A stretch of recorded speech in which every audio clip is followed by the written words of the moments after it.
Hey guys, this is Sonu Alawat और आज इस वीडियो में आपके लिए लेकर आ चुका हूं एक जबरदस्त गवर्नमेंट जॉब अपडेट जो कि डायरेक्टली निकल के आ रहा है CCRS various group B and C post recruitment 2025 की तरफ से। दोस्तों, सीसीआरएस एक सेंट्रल गवर्नमेंट लेवल का बहुत बड़ा विभाग है जिसके अंदर वेरियस ग्रुप बी और सी की पोस्ट के ऊपर वैकेंसीज आ चुकी है। कई बार काफी सारे लोग कमेंट में लिखते हैं कि भैया आप हर एक सरकारी नौकरी को जबरदस्त गवर्नमेंट जॉब क्यों बोलते हैं। आज की ये गवर्नमेंट जॉब लिटरली जबरदस्त है, बहुत ही लंबे टाइम के बाद ये भर्ती निकल के आ रही है और अगर आप इस बार सिलेक्शन ले लेते हो, इस भर्ती को क्रैक कर लेते हो तो लिटरली लाइफ सेट हो जाएगी। फुल डिटेल्ड ऑफिशियल नोटिफिकेशन आ चुका है इस भर्ती का। ऑल इंडिया की वैकेंसी है, मेल और फीमेल दोनों ही कैटेगरी कैंडिडेट्स के लिए ढेर सारी पोस्ट के ऊपर वैकेंसीज आ चुकी है। पहले ही बता दूं, 10वीं 12वीं ग्रेजुएट पास वालों के लिए अलग अलग पोस्ट के ऊपर काफी सारी पोस्ट है, क्लैरिकल पोस्ट भी है, नॉन क्लैरिकल पोस्ट भी है। तो आगे इस वीडियो में इस भर्ती की रिगार्डिंग आपको संपूर्ण जानकारी देने वाला हूं। देखिए दोस्तों, ये इसका फुल डिटेल्ड ऑफिशियल नोटिफिकेशन है, वैसे आपको पीडीएफ फॉर्म में प्रोवाइड करा के भी जाऊंगा। यहां पर हम पोस्ट और वैकेंसीज के बारे में बात करेंगे कि भाई किस पोस्ट के ऊपर टोटल कितनी वैकेंसीज निकल के आई है। सिलेक्शन प्रोसीजर को समझेंगे, पोस्ट वाइज एलिजिबिलिटी क्राइटेरिया को बात करेंगे, एज लिमिट, एजुकेशन क्वालिफिकेशन का मिनिमम क्राइटेरिया क्या है। साथ ही गाइस एग्जाम पैटर्न को समझेंगे, पोस्ट वाइज किस पोस्ट का एग्जाम पैटर्न क्या है। एग्जाम सिलेबस को डिस्कस करेंगे, सिलेक्शन होने के बाद किस पोस्ट के ऊपर इनिशियल इनहैंड सैलरी कितनी मिलेगी। Exam centres, job location, job profile, promotions, opportunity के बारे में बात करेंगे। तो कुल मिला के बात यह काफी लंबे टाइम के बाद इतनी इंटरेस्टिंग सरकारी नौकरी निकल के आई है। तो चलिए गाइस, बहुत ज्यादा टाइम वेस्ट नहीं करते, फटाफट वीडियो शुरू करते हैं। बट उससे पहले एक छोटी मगर मोटी इंफॉर्मेशन आपको दे दूं। संपूर्ण भारत के इतिहास के most important highlighted multi colour hand written notes आपको पीडीएफ फॉर्म में, ई बुक की फॉर्म में प्रोवाइड करा चुका हूं। ये भारत के पहले ऐसी मल्टी कलर हाईलाइटेड नोट्स हैं जहां पर आपको इंपोर्टेंट थ्योरी के साथ साथ मोस्ट इंपोर्टेंट, सबसे ज्यादा बार पूछे जा चुके ऑब्जेक्टिव क्वेश्चंस मिल जाएंगे विद डिटेल और इजी एक्सप्लेनेशन के साथ। लिंक डिस्क्रिप्शन बॉक्स में, फटाफट मोबाइल फोन के अंदर डाउनलोड करके तैयारी शुरू कर दीजिए। जल्द ही ज्योग्राफी, पॉलिटी, कॉन्स्टिट्यूशन के भी हैंड रिटन नोट्स आपको प्रोवाइड कराऊंगा। हर एक कॉम्पिटिटिव एग्जाम के लिए बहुत ज्यादा महत्वपूर्ण है। तो चलिए गाइस, बात करते हैं अपनी भर्ती के बारे में। जैसे कि आपको शुरुआत में बता दिया, यह भर्ती निकल के आ रही है सीसीआरएस वेरियस ग्रुप बी और सी पोस्ट 2025 की तरफ से। अब सीसीआरएस क्या है? सीसीआरएस एक हमारा सरकारी विभाग है जिसका मतलब है central council for research in Ayurvedic science, जो कि ministry of Ayush government of India के अंडर आता है। हिंदी में आप समझ लीजिए, इस विभाग को बोलेंगे केंद्रीय आयुर्वेदीय विज्ञान अनुसंधान परिषद, जो कि मिनिस्ट्री ऑफ आयुष के अंडर आता है, जिसके अंदर वेरियस ग्रुप बी और सी की पोस्ट के ऊपर वैकेंसीज आ चुकी है। मेल और फीमेल दोनों ही कैटेगरी कैंडिडेट सभी पोस्ट के लिए एलिजिबल है। ज्यादा पोस्ट यहां पर ग्रुप सी की है, वैसे ग्रुप बी की भी पोस्ट है। ऑल इंडिया की वैकेंसी है। क्लियर है? तो चलिए गाइस, अब बिना टाइम वेस्ट करे पोस्ट के बारे में बात करेंगे कि भाई कौन सी पोस्ट है, उस पोस्ट के ऊपर एज लिमिट क्या है, उस पोस्ट का क्वालिफिकेशन क्राइटेरिया क्या है। आगे आपको एग्जाम पैटर्न, सिलेबस भी बताऊंगा। ऑनलाइन फॉर्म कब से स्टार्ट हो रहे हैं, फॉर्म की लास्ट डेट क्या है, एग्जाम कब कंडक्ट कराया जा सकता है, फॉर्म फीस वगैरह कितनी है, सारी जानकारी दूंगा। बस वीडियो को पूरे ध्यान से आखिर तक देख लीजिएगा। तो भाई पहली पोस्ट जो है वो हमारी ग्रुप बी की ही पोस्ट है और पहली हमारी क्लरिकल पोस्ट है, असिस्टेंट की पोस्ट है। ये एक ऐसी पोस्ट है जो कि single day exam based recruitment है। एक एग्जाम के बेसिस पर आपका फाइनली सिलेक्शन हो जाएगा। एग्जाम पैटर्न, सिलेबस आगे समझाऊंगा। पोस्ट के ऊपर सैलरी बहुत बेहतरीन मिलेगी। लेवल 6 की सैलरी इस पोस्ट के ऊपर आपको मिलने वाली है। सैलरी भी आपको आगे बताऊंगा, ठीक है। पहले हम वैकेंसीज वगैरह के बारे में बात करते हैं। असिस्टेंट की ग्रुप बी की पोस्ट है। टोटल 13 वैकेंसीज इस पोस्ट के ऊपर निकली है। एज लिमिट मैक्सिमम 30 साल जनरल वालों के यहां पर है। ये एज लिमिट जनरल वालों के लिए है। ओबीसी वालों को एज में 3 साल का रिलैक्सेशन देखने को मिलेगा। एससी एसटी वालों को एज में 5 साल का रिलैक्सेशन देखने को मिल जाएगा। तो भाई असिस्टेंट की पोस्ट के लिए मैक्सिमम एज लिमिट 30 साल है। इस पोस्ट के लिए अगर आपने कोई भी बैचलर डिग्री पास कर रखी है, ये देखिए, a degree from a recognised university, अगर आपने कोई भी बैचलर डिग्री पास कर रखी है तो भाई आप असिस्टेंट की पोस्ट के लिए एलिजिबल है, आप बिंदास फॉर्म भर पाएंगे। क्लियर है? अब दूसरी पोस्ट देखिए, स्टेनोग्राफर ग्रेड फर्स्ट की पोस्ट है, ग्रुप सी की पोस्ट है। ये एक सीनियर स्टेनोग्राफर की पोस्ट है, लेकिन इस पोस्ट के लिए क्या मांगा गया है? 3 साल का एक्सपीरियंस मांगा गया है। इसीलिए इस पोस्ट को मैं कवर नहीं करूंगा। इस वीडियो के अंदर मैं केवल वही पोस्ट कवर करूंगा जो कि फ्रेशर्स कैंडिडेट्स के लिए है। तो दूसरी बेस्ट पोस्ट देखिए, अपर डिवीजन क्लर्क की पोस्ट है, ग्रुप सी की ये पोस्ट है। क्लियर है? टोटल वैकेंसी 39 निकली है अपर डिवीजन क्लर्क की पोस्ट के ऊपर। कैटेगरी वाइज वैकेंसीज का ब्रेकअप आप यहां पर देख सकते हैं, जैसे कि जनरल वालों के लिए 17, ईडब्ल्यूएस वालों के लिए 4, ओबीसी वालों के लिए 10। ठीक है, यूडीसी की पोस्ट के लिए मैक्सिमम एज लिमिट 27 साल यहां पर रखी गई है। इस पोस्ट के लिए भी अगर आपने कोई भी बैचलर डिग्री पास कर रखी है, फिर चाहे आपने बीए कर रखो, बीएससी, बीकॉम, बीबीए, बीसीए कुछ भी कर रखा है ग्रेजुएशन के नाम पर, आप एलिजिबल होते हो। समझ गए गाइस। तीसरी पोस्ट है हमारी stenographer grade second group C की पोस्ट है और ये जूनियर स्टेनोग्राफर की पोस्ट है। सैलरी आपको बढ़िया मिलेगी, लेवल 4, आगे आपको एग्जैक्ट सैलरी बता दूंगा। स्टेनोग्राफर ग्रेड सेकंड की पोस्ट के ऊपर 14 वैकेंसी है। क्लियर है। एज लिमिट मैक्सिमम जनरल वालों के लिए 27 साल है और स्टेनोग्राफर ग्रेड सेकंड की पोस्ट के लिए अगर आपने 10वीं पास कर रखा है, ये देखिए 10वीं पास अगर आपने कर रखा है तो भाई आप एलिजिबल है। डिग्री तो डिजायरेबल है, एसेंशियल जो क्वालिफिकेशन है वो 10वीं पास है। क्लियर है। कम से कम 10वीं पास वाले इस पोस्ट के लिए फॉर्म भर सकते हैं। चौथी best post lower division clerk. कौन सी? Lower division clerk, LDC, group C की पोस्ट है। टोटल 37 पोस्ट यहां पर निकली है। मैक्सिमम एज लिमिट 27 साल है। इस पोस्ट के लिए अगर आपने 12वीं पास कर रखा है, क्या 12वीं पास अगर आपने सिर्फ कर रखा है इस पोस्ट के ऊपर, तो आप एलिजिबल है, एलडीसी की पोस्ट का फॉर्म भर पाओगे। पांचवी बेस्ट पोस्ट है एमटीएस, मल्टीटास्किंग स्टाफ की, ग्रुप सी की पोस्ट है। लेवल 1 की तनख्वाह मिलेगी। टोटल 72 पोस्ट यहां पर निकली हुई है एमटीएस की। ठीक है, 27 साल मैक्सिमम एज लिमिट यहां पर निकली हुई है। कितनी? 27 साल। यहां पर अगर आपने मैट्रिकुलेशन पास कर रखा है, मतलब अगर आप 10वीं पास हो, तो आप एमटीएस की इस पोस्ट के लिए फॉर्म भर पाओगे। ठीक है। अगली पोस्ट है, यह भी मल्टीटास्किंग स्टाफ की ही पोस्ट है, लेकिन यहां पर कुछ अलग अलग पोस्ट है, जैसे कि एमटीएस फार्मेसी अटेंडेंट की पोस्ट है, साथ ही पंचकर्मा एमटीएस। ठीक है, ये एक आयुर्वेदिक ट्रीटमेंट होता है, ऑपरेशन होता है एक तरीके का। एमटीएस फील्ड अटेंडेंट है। ठीक है, ये पोस्ट है कुछ। एमटीएस कुक, एमटीएस ड्रेसर, इनके लिए क्या है, इन पोस्ट के लिए यहां पर आईटीआई मांगा गया है। ठीक है, आईटीआई साथ ही 10वीं पास मांगा गया है। आपने अगर 10वीं पास कर रखा है तो भी आप एलिजिबल है। अगर कुछ ऐसी पोस्ट है, ठीक है, जिनके लिए जैसे कि एमटीएस मशीन, यहां पर आईटीआई अगर आपके पास है तो भी आप एलिजिबल है। क्लियर है।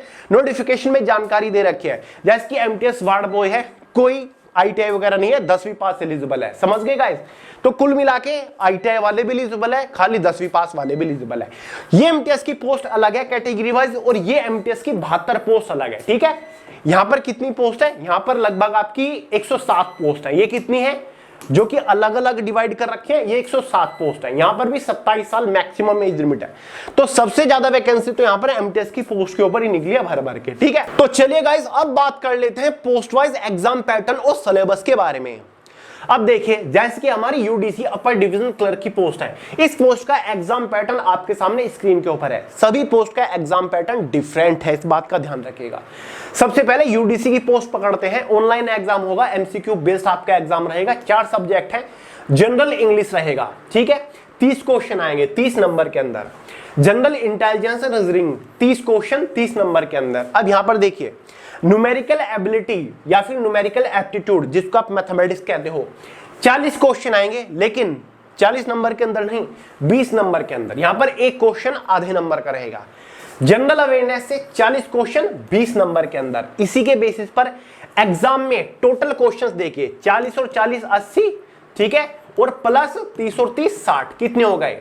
ठीक है, 6 6 12 और 2 14, 140 क्वेश्चन हो गए। कितने नंबर के अंदर? 100 नंबर के अंदर। मतलब यूडीसी के पेपर में 140 क्वेश्चन 100 नंबर के अंदर आएंगे, क्योंकि मार्किंग थोड़ी सी डिफरेंट है। ठीक है, और एग्जाम में 0.25 मार्क्स की नेगेटिव मार्किंग भी रखी गई है। एग्जाम आपका कंप्यूटर बेस्ड होगा। ठीक है, सीबीटी एग्जाम आपका होगा। ठीक है, ऑनलाइन एग्जाम आपका हो सकता है। और एमटीएस की जो पोस्ट है, ठीक है, एमटीएस की पोस्ट में कोई भी नेगेटिव मार्किंग नहीं है। Non negative marking, non negative marking MTS का एक लौता ऐसा पेपर रहेगा। बाकी सभी पोस्ट में आपका नेगेटिव मार्किंग है। तो ये यूडीसी का है। एग्जाम सिलेबस आगे प्रोवाइड करूंगा कि भाई मैथमेटिक्स के अंदर से कौन कौन से टॉपिक पढ़ने हैं, जीएस के अंदर कौन कौन से टॉपिक पढ़ने हैं। दूसरा पोस्ट स्टेनोग्राफर ग्रेड सेकंड आई, वही 4 सब्जेक्ट हैं, बस 25-25 क्वेश्चन 25-25 नंबर के अंदर। वही 0.25 मार्क्स के एग्जाम में नेगेटिव मार्किंग रहेगी। क्लियर है। तीसरी post LDC lower division clerk, 12वीं पास फॉर्म भर सकते हैं एलडीसी के लिए। यूडीसी के लिए सभी ग्रेजुएट पास यूडीसी की पोस्ट के लिए फॉर्म भर सकते हैं। अब दोनों पोस्ट के एग्जाम पैटर्न में डिफरेंस देखिए कितना है। ये एलडीसी की पोस्ट का एग्जाम पैटर्न है, 4 सब्जेक्ट है, इंग्लिश, रीजनिंग, मैथ और जनरल अवेयरनेस। 25-25 क्वेश्चन, 25-25 नंबर के अंदर 100 नंबर का पेपर, 100 ही क्वेश्चन रहेंगे। वही 0.25 मार्क्स के एग्जाम में नेगेटिव मार्किंग है। जबकि यूडीसी के पेपर का एग्जाम पैटर्न सेम है, लेकिन क्वेश्चंस का जो वेटेज है और मार्किंग है वो थोड़ी सी डिफरेंट है। ठीक है, यहाँ पर जनरल अवेयरनेस और मैथ से 40-40 क्वेश्चन आ रही है, जबकि यहाँ पर हर एक सब्जेक्ट से 25-25 क्वेश्चन है। अगला एमटीएस की जो पोस्ट है, ये थोड़ी सी पेचीदा है। एमटीएस, इसके एग्जाम पैटर्न समझने की कोशिश करिएगा। General awareness, aptitude, test of reasoning से रिलेटेड। उससे पहले तो ये है as per staff selection commission multitasking staff grade examination syllabus. SSC MTS की जो वैकेंसी निकलती है, आपको पता है एसएससी एमटीएस, ठीक है, एसएससी एमटीएस की जो वैकेंसी निकलती है ना गाइस, उसका जो एग्जाम पैटर्न सिलेबस है क्या है, 4 सब्जेक्ट आपके एग्जाम में आते हैं। क्या क्या आते हैं?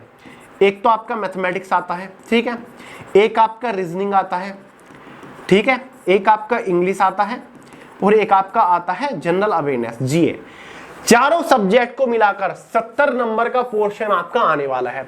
उसके बाद जनरल अवेयरनेस, एप्टीट्यूड और टेस्ट ऑफ रीजनिंग अलग से 20 नंबर का रहेगा। उसके बाद working knowledge of information technology and computing, मतलब बेसिक कंप्यूटर की नॉलेज से 10 नंबर के अंदर क्वेश्चंस पूछे जाएंगे। 10 ही क्वेश्चन आएंगे। ये 10 क्वेश्चन तो बिल्कुल फ्री के, बिल्कुल बेसिक बच्चों वाले सवाल पूछे जाएंगे। क्लियर है?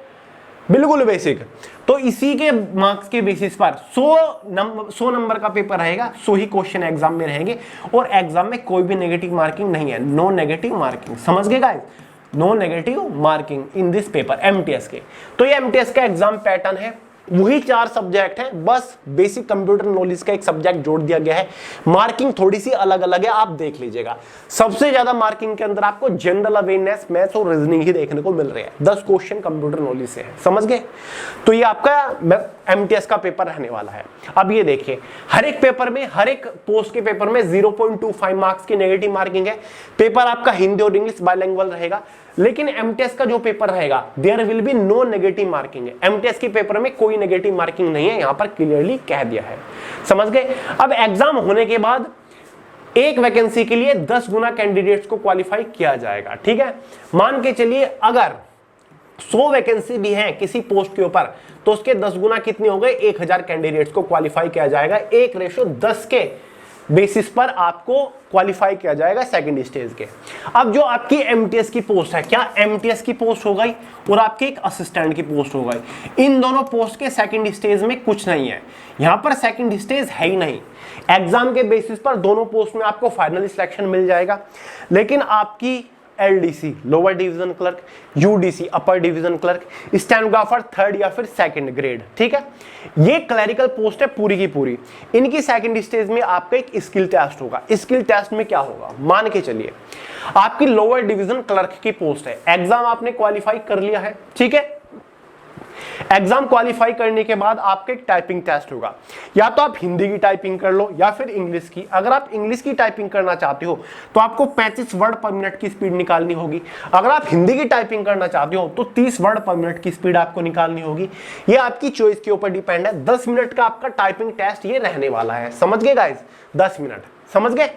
टाइपिंग टेस्ट क्वालिफाइंग नेचर, इसके लिए आपको कोई भी एक्स्ट्रा एडिशनल नंबर नहीं दिए जाएंगे। ये स्टेनोग्राफर का है। स्टेनोग्राफर की पोस्ट पे आपको 100 वर्ड पर मिनट की स्पीड से स्टेनोग्राफी लिख के दिखानी होगी। उसके बाद आपको टाइपिंग करके दिखानी होगी। टाइपिंग का टाइम स्टेनोग्राफर ग्रेड 1 की पोस्ट के ऊपर 40 मिनट है इंग्लिश वालों के लिए, हिंदी वालों के लिए 55 मिनट है। स्टेनोग्राफर ग्रेड 2 में इंग्लिश वालों के लिए 50 मिनट है और ग्रेड 2 हिंदी वालों के लिए 65 मिनट का टाइम है ट्रांसक्रिप्ट यानी कि टाइप करने के लिए, समझ गए? वहीं पर यूडीसी की एक और पोस्ट है हमारी, यूडीसी, ठीक है, ऐड नहीं किया क्या मैंने इसमें? हाँ, 1 मिनट। यूडीसी की एक पोस्ट है guys, upper division clerk, LDC के साथ ही कवर कर देता हूं, ये रही यूडीसी। इस पोस्ट में भी आपका स्किल टेस्ट है। या तो हिंदी की टाइपिंग कर लो या फिर इंग्लिश की कर लो, आपकी चॉइस के ऊपर डिपेंड है। वही इंग्लिश वालों के लिए 35 वर्ड पर मिनट की स्पीड, हिंदी वालों के लिए 30 वर्ड पर मिनट की स्पीड, यूडीसी, ठीक है। कोई इंटरव्यू नहीं है, कोई और सेकंड 3rd स्टेज नहीं है, केवल यही है। फाइनल सिलेक्शन जो होगा वो केवल और केवल 100 नंबर के मार्क्स के बेसिस पर होगा। 100 नंबर में से एक फाइनल मेरिट आपकी बनेगी, क्योंकि सारे की सारी पोस्ट का जो एग्जाम पैटर्न है वो 100 नंबर का है। 100 नंबर में से एग्जाम के बेसिस पर फाइनल मेरिट बनेगी पोस्ट वाइज। जिस भी पोस्ट के लिए आपने फॉर्म डाला होगा आपका फाइनली सिलेक्शन हो जाएगा। अब आप पूछोगे कि भैया सिलेबस भी प्रोवाइड कराइए। ये दोस्तों ये रहा सभी पोस्ट का सिलेबस। रीजनिंग से ये क्वेश्चन ये टॉपिक पूछे जाएंगे, ठीक है, कम है बहुत ही।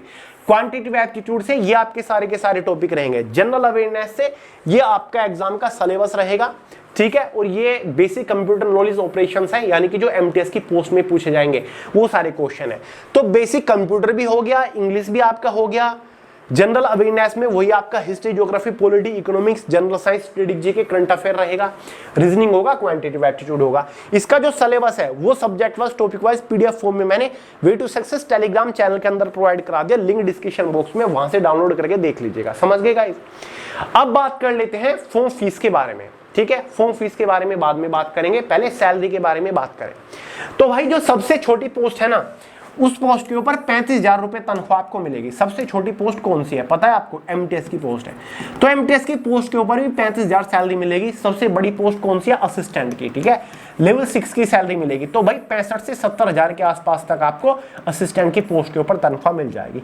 तो चलिए गाइस आपको एग्जैक्टली बता देता हूं कि इस पोस्ट के ऊपर सैलरी कितनी मिलने वाली है आपको। सबसे पहले कौन सी पोस्ट है आपकी? असिस्टेंट की पोस्ट है। लेवल 6 की सैलरी मिल रही है। इस पोस्ट के ऊपर लगभग 65 से 70,000 रुपए महीना आपकी शुरुआती सैलरी रहने वाली है, ठीक है गाइस। स्टेनोग्राफर ग्रेड फर्स्ट तो आपके एक्सपीरियंस पोस्ट है। अपर डिवीजन क्लर्क की लेवल 4 की सैलरी मिलेगी। तो इस पोस्ट के ऊपर लगभग 52,000 रुपए महीना आपकी शुरुआती सैलरी रहेगी। स्टेनोग्राफर ग्रेड सेकंड की पोस्ट के ऊपर भी लगभग 52,000 रुपए तनख्वाह आपको हर महीने मिलने वाली है। लोअर डिवीजन क्लर्क की पोस्ट ग्रुप सी की पोस्ट है, लेवल 2 की सैलरी मिलेगी। 1900 रुपए ग्रेड पे वाली ये पोस्ट है। इस पोस्ट के ऊपर जो आपकी तनख्वाह रहेगी हर महीने लगभग 40,000 रुपए महीना आपको शुरुआती तनख्वाह मिलने वाली है। एमटीएस की जो पोस्ट है ग्रुप सी की पोस्ट है, लेकिन 1800 रुपए ग्रेड पे वाली ये पोस्ट है, लेवल 1 की ये पोस्ट है। यहाँ पर आपकी तनख्वाह लगभग 35,000 रुपए महीना रहने वाली है। ये शुरुआती सैलरी है। सिलेक्शन होते ही पहले महीने आपके हाथ में इतनी तनख्वाह आएगी, फिर चाहे ये पोस्ट हो इसके ऊपर भी इतना ही है, ठीक है। अब गाइस बात कर लेते हैं इंपोर्टेंट डेट्स और फॉर्म फीस के बारे में। सबसे पहले फॉर्म फीस। ग्रुप बी की जितनी भी पोस्ट है, जैसे कि असिस्टेंट की ग्रुप बी की पोस्ट है, ठीक है, अगर आप ग्रुप बी की पोस्ट के लिए फॉर्म भरना चाहते हो तो भाई जो टोटल फॉर्म फीस है जनरल ओबीसी कैंडिडेट्स वालों के लिए वो 500 रुपए है प्लस प्रोसेसिंग फीस, क्लियर है। बाकी एससी एसटी ओबीसी वालों के लिए कोई, एसटी एससी फीमेल्स के लिए यहाँ पर कोई भी फॉर्म फीस चार्ज नहीं की गई है, ठीक है। ये देखिए फीमेल वुमेन कैंडिडेट एसटीएससी पीडब्ल्यूबीडी वालों के लिए फॉर्म बिल्कुल फ्री है। जो आपकी ग्रुप सी की पोस्ट है जिसमें आपकी यूडीसी की पोस्ट आ रही है, स्टेनोग्राफर की पोस्ट आ रही है, ठीक है, एमटीएस की पोस्ट आ रही है, एलडीसी की पोस्ट आ रही है, ये सारी की सारी ग्रुप सी की पोस्ट है। इन पोस्ट के लिए जो आपकी एग्जामिनेशन टोटल फॉर्म फीस है जनरल एंड ओबीसी कैंडिडेट्स के लिए वो 200 रुपए है प्लस 100 रुपए आपकी प्रोसेसिंग फीस है, यानी कि टोटल 300 रुपए आपकी फॉर्म फीस रहने वाली है। एसटी एससी पीडब्ल्यूबीडी ईडब्ल्यूएस और साथ ही वुमेन कैंडिडेट्स के लिए कोई भी फॉर्म फीस चार्ज नहीं की गई है, क्लियर है दोस्तों, ठीक है। जनरल और ओबीसी वालों के लिए फॉर्म फीस है। एसटी एससी पीडब्ल्यूडी और ईडब्ल्यूएस कैटेगरी के लिए कोई फॉर्म फीस नहीं है, फिर चाहे वो आपकी ग्रुप बी की पोस्ट हो या फिर आपकी ग्रुप सी की पोस्ट हो। समझ गए गाइस? बात करते हैं फॉर्म कब से स्टार्ट हो रहे हैं। ये इसकी फॉर्म की ऑफिशियल डेट्स। ऑनलाइन फॉर्म जो स्टार्ट होने जा रहे हैं वो 1 अगस्त 2025 से होंगे। डिटेल्ड ऑफिशियल नोटिफिकेशन आयुष मंत्रालय के ऑफिशियल वेबसाइट पे आ चुका है। सीसीआरएस के ऑफिशियल वेबसाइट के ऊपर नोटिफिकेशन है, ठीक है। फॉर्म 1 अगस्त से शुरू होंगे, ठीक है, तैयारी अभी से शुरू करिए। आखिरी तारीख 31 अगस्त 2025 रहेंगे, क्लियर है। फॉर्म मॉडिफिकेशन की जो डेट रहेगी वो 3 सितंबर से विंडो खुलेगी और विंडो जो बंद हो जाएगी 5 सितंबर 2025 को हो जाएगी। यानी कि अगर फॉर्म भरते टाइम कोई गलती हो जाती है तो आप उसको मॉडिफाई कर सकते हो 3 से और 5 सितंबर के बीच में, ठीक है। फॉर्म मॉडिफिकेशन का चार्ज अलग से लगता है, इसलिए फॉर्म ध्यान से भरिएगा। और हाँ गाइस, बात करें एग्जाम सेंटर्स के बारे में तो भाई ये एक सेंट्रल गवर्नमेंट लेवल की जॉब है, ऑल इंडिया की वैकेंसी है। तो एग्जाम सेंटर्स भी आपको ऑल ओवर इंडिया के अंदर अलग अलग स्टेट्स के अंदर देखने को मिल जाएंगे। एग्जाम सेंटर्स की पूरी लिस्ट नोटिफिकेशन में दे रखी है। जैसे कि दोस्तों अहमदाबाद में एग्जाम सेंटर्स मिलेंगे, बेंगलुरु के अंदर, भोपाल, भुवनेश्वर, चंडीगढ़, मोहाली, चेन्नई, कटक, देहरादून, ठीक है, दुर्गापुर, गुवाहाटी, हैदराबाद, इंदौर, जबलपुर, जयपुर, जम्मू, ठीक है, कोलकाता, लखनऊ, मुंबई, बहुत सारे एग्जाम सेंटर है। आपको अपने होम स्टेट में भी कोई बड़ी सी सिटी मिल जाएगी जिसके अंदर आपको एग्जाम सेंटर देखने को मिल जाएगा। लिस्ट आप नोटिफिकेशन में चेक कर लीजिएगा, समझ गए गाइस। अब बात कर लेते हैं कि भाई जॉब प्रोफाइल क्या रहेगी, सिलेक्शन होने के बाद काम क्या करना पड़ेगा। मोस्टली पोस्ट आपकी क्लैरिकल पोस्ट है। क्या है? क्लैरिकल पोस्ट है, ठीक है, क्लर्क की पोस्ट है। ज्यादातर पोस्ट के ऊपर आपको क्लैरिकल काम करना पड़ेगा। ऑफिस सेक्शन की जॉब है, कंप्यूटर बेस्ड, कंप्यूटर रिलेटेड काम करना है। Job location all over India के अंदर रहेगी, क्योंकि सीसीआरएस के बहुत सारे रीजनल ऑफिसेज हैं पूरे भारत के अंदर, अलग अलग स्टेट के अंदर, तो आपको अपने होम स्टेट में भी जॉब लोकेशन देखने को मिल सकती है। प्रमोशन अपॉर्चुनिटी भी काफी बढ़िया है। मतलब अगर आज आपका सिलेक्शन एलडीसी की पोस्ट के ऊपर हो रहा है तो विद इन 6 ईयर्स के अंदर, कितने 6 साल के अंदर आपको यूडीसी की पोस्ट के ऊपर प्रमोशन मिल जाएगा। अगर आपका अब सिलेक्शन एमटीएस की पोस्ट के ऊपर हो रहा है, विद इन 6 ईयर्स आपका जो प्रमोशन हो जाएगा एलडीसी की पोस्ट के ऊपर हो जाएगा, ठीक है। यूडीसी की पोस्ट से आप पहुंचते हो एएसओ, असिस्टेंट सेक्शन ऑफिसर की पोस्ट तक, ठीक है। तो इस तरीके से आपके प्रमोशन 6-6 साल के गैप पे होते हैं। तो भाई एक नई भर्ती आ रही है सीसीआरएस की, 1 अगस्त को, तैयार रहिएगा। फुल डिटेल वीडियो दोबारा से लेकर आ जाऊंगा। कोई भी अपडेट आता है आपको इसी चैनल के ऊपर इन्फॉर्म करूंगा। इस वैकेंसी का ये जो फुल डिटेल्ड ऑफिशियल नोटिफिकेशन है जो कि आपको स्क्रीन के ऊपर नजर आ रहा है, ये मैंने way to success telegram channel के अंदर प्रोवाइड करा दिया, जिसका लिंक वीडियो के नीचे डिस्क्रिप्शन बॉक्स में आपको मिलेगा। वहां से आप पूरा नोटिफिकेशन डाउनलोड कर लो, वहां से आप इसका पूरा सिलेबस डाउनलोड कर लो। कोई डाउट हो, सवाल हो, कमेंट करके पूछ लीजिएगा। तो चलेगा, इस वीडियो में इतना ही था। पसंद आई हो लाइक करेगा, दोस्तों के साथ शेयर करेगा, चैनल को सब्सक्राइब करना मत भूलिएगा। मिलते हैं अगली वीडियो में बहुत ही जल्द, तब तक के लिए जय हिंद।